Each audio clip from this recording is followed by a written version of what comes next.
In this video, I'm going to share with you all the good and juicy details about this $25,000 grant. And so if you're new to grants, let me spill all the good tea.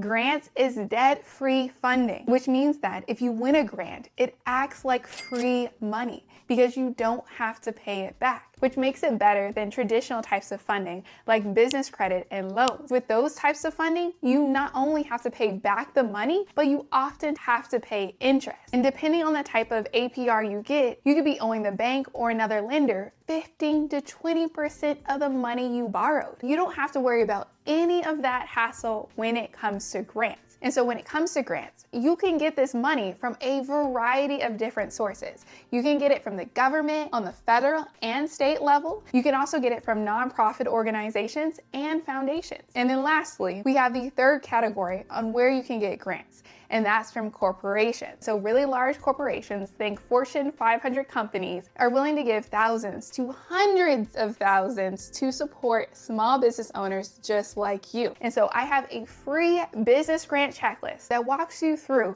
the steps that you want to do to create a grantable business. I'm going to call out 3 specific steps as I truly believe that these 3 are the most important. And so the first step you want to do is develop a winning mindset. And so it's very important for you to go into the grant with the confidence and the security, knowing that you can win the grant and that your business is worth investing in. And so the way that I speak positivity into myself on a daily basis is through affirmations. If you want access to the affirmations that I tell myself, I want you to comment below affirmation. And so it's very important for us to speak positivity in life every single day, especially as we go into these grant applications. Moving on to the second step, and this is a step that does cost some money, but I've created videos on how you can do this step following the most cost-effective method. And so an LLC will give you the 2 P's: professionalism and protection. If you don't know where to start when it comes to getting an LLC, I recommend you check out Taylor Brands. It has everything you would need in one place, like a virtual office, getting all your branding done with your website, business cards, and logo, as well as LLC formation. And so if you need all of those services, Taylor Brands is a great option. If you just need the LLC formed, then I'd recommend Zen Business. And so there are companies that will take care of the whole entire LLC process for you. If you have any questions about this, let me know in the comments below. And so once you have the business entity, it's now time to move on to step 3. And this is by far the easiest step,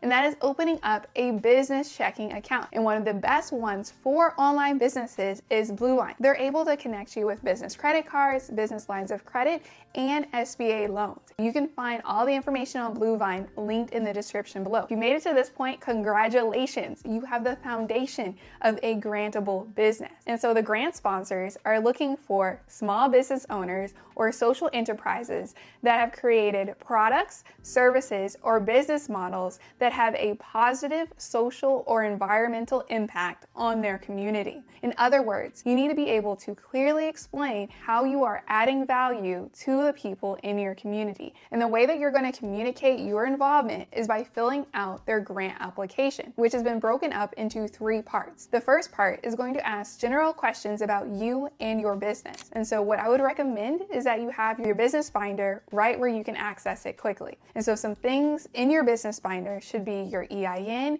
your articles of organization, as well as any business licenses. And so if you have this already ready to go, it makes filling out the application 10 times easier. Now on to part 2 of the application. This is where you're going to submit a pitch video. And so this video should be about 1 to 2 minutes long. And what you want to communicate in this video is how you plan on using the grant funds if you were to win, and why you believe that you and your business should win this grant. And then for the last part of the grant application, you'll have 4 short response questions that have a 250 maximum word count. And so I would personally shoot for 220 to 240 words. And in each one of these short response questions, you want to make sure you're addressing these 4 topics, as this will be how the grant judges will grade your application. Now let's talk about the grant timeline, or the key dates that you need to know for this grant. And so the first day day that you need to know is the application date. And so you have until August 15th at 5 p.m. Pacific Standard Time to submit the grant application. Generally, I would say you want to submit the application at least 48 hours before the deadline. Then we have the finalist selection date. And so on September 22nd, they're going to choose 15 small business owners that they want to then move to the final round. In the final round, the business owner will need to submit at least 3 letters of recommendation. The first one will be from a colleague,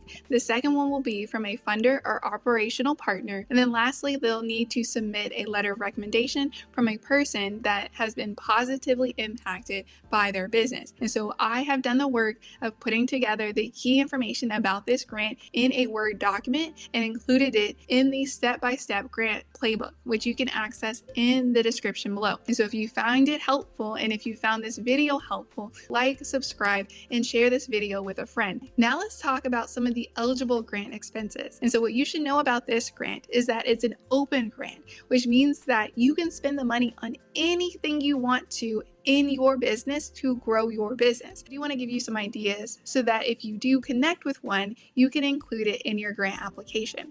And so you can use the grant funds on accessibility upgrades, community events and programs, equipment and inventory, marketing, operational strategy, physical improvements, sustainability upgrades, as well as technology upgrades. And so feel free to take a screenshot or come back to this video, but I wanted to give you some really good ideas on how you can spend the grant funds in order to grow your business. Now let me tell you some details about the grant award itself. And so 5 winners out of the 15 finalists will be chosen to receive $25,000. And so in total, they're giving away $125,000. In addition, you'll also get a free training with the Global Citizens marketing team. So if you do need some support in getting the word out there about your business, this would be a really great training to attend. Plus the $25,000 wouldn't hurt either. And so this is a really nice grant amount that could make a huge difference in your business. Now let's move on to the grant requirements. These are the key criteria that you and your business need to meet in order to be eligible for this grant. And so when it comes to who can apply, they really do want the business founder or owner to fill out the grant application itself. And then they want the business to be classified as a small business. To them, this means that you need to have less than 50 full-time employees and make under $1 million in annual revenue. In addition, you must be a registered business. I spoke earlier how you can register your business in the US, but it also applies to whatever country you're operating your business from. In addition, you must have been operational for at least 3 years and have a positive impact on your community. This by no means should be new to you, as 99% of grants want you to add value to the people that are local to your business. And so some ways that you can contribute to your community is by supporting local causes or nonprofits. You can also partner up with organizations in contributing to local development projects. You can use sustainability practices in your business. You can also create jobs or offer education and training. And so you have many options in how you decide to give back to your community. Now let's talk about who cannot apply. And so businesses tied to countries or entities under U.S. government sanctions, according to the OFAC, cannot apply to this grant. I've left more details in the description below.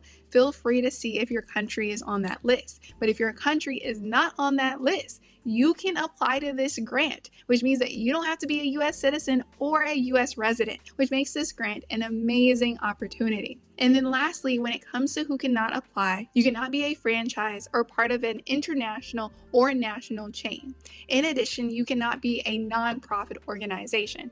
And so if you meet these requirements, you are eligible to apply to this grant, and for sure should apply. I've left a step-by-step grant playbook that'll walk you through how to apply to this specific grant. Let me know if you have any questions, and make sure to check out this video right here on the best business checking account.